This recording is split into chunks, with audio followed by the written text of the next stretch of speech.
Топ 100 шалгаруулалтад MCS Group-ийн 11 компани өргөмжлөгдөж, Group компани амжилтаар нэгдүгээрт ирэмтлэгдлээ. Мөн MCS Coca-Cola компани улсын төсөвт 90.3 тэрбум төгрөгийн татвар төвлөрүүлж, улсын хөгжил дэвшилт хувь нэмрээ оруулсан учраас Монгол улсын 2024 оны топ 100 аж ахуй нэгжийн 19-дүгээрт ирэмтлэгдлээ.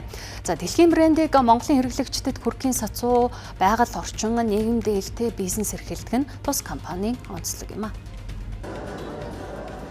14 мянган үндсэн ажилтнтай MCS Group компани 2024 онд нийт 1.3 их найт төгрөгийн татвар шимтгэлийг төлж Group компанийнхаа амжилтаар тэргүүлээд байна. За, түүнчлэн байгаль орчин дээлтэй ёс зүйтэй бизнес эрхлэх зарчмынхаа хүрээнд 54.6 тэрбум төгрөгийг нийгмийн хариуцлагын үүсэж зарцуулжээ. За, мөн MCS Group-ийн харьяа MCS Coca-Cola компани өнгөрөх 2024 онд 1107 хүнийг ажлын байраар хангаж дотоодын бизнес эрхлэгчдээс 259 тэрбум төгрөгийн бүтээгдэхүүн үйлчлэгээ худалдан авч тэднийг дэмжижээ. За, мөн байгаль орчин нийгэм засаглалын чиглэлд авч хэрэгжүүлж байгаа олон хөтөлбөрүүдийн үзүүлэлтийг Европын сэргээн бослолтын хөгжлийн банкнаас өндрөөр үнэлж цаашдын урт хугацааны бодлого зорилтуудыг дэмжих зорилгоор хүнсний салбарт анх удаа доктортой хөгжлийг дэмжсэн 51.6 сая долларын санхүүжилтийг авсан байна.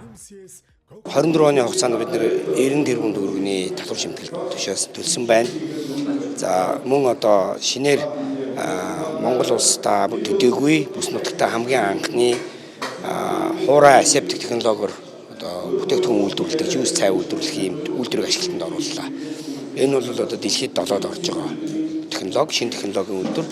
Өөрөөр хэлбэл бид нар маш сайн амт чанарын нектар juice цайг одоо импортыг орлох түвшинд үйлдвэрлэж хэрэглэгчдэд хүргэх юм боломжтой болж байгаа. За, энэ төслийн ажлууд бол маш амжилттай явагдаж 24 он бол бидний хувьд хэрэглэгчдийн хувьд маш их одоо амжилттай сайн жил болсон гэж дүгнэж байна. MCS Coca-Cola компани байгаль дээлтэй бизнес эрхлэх цогц хөтөлбөрийн хүрээнд өнгөрөх онд нийт борлуулалтын хуванцрын 56%-тай тэнцвэрс хэмжээний хуванцрыг цуглуулж, дахин боловсруулж, үйлдвэрлэлийн процессд ашигласан бүх усаа цэвэршүүлж, 9912 тонн усыг зам талбайн цэвэрлэгээ ногоон байгууламжийн услахаанд дахин ашиглаж, байгаль дээлтэй утаагүй уурын зоохны тусламжтайгаар хүлэмжийн хийн ялгарлыг 4800 орчим тонноор бууруулж, байгаль эрх дэлхийг хамгаалах үйлсэд хувь нэмрээ оруулжээ.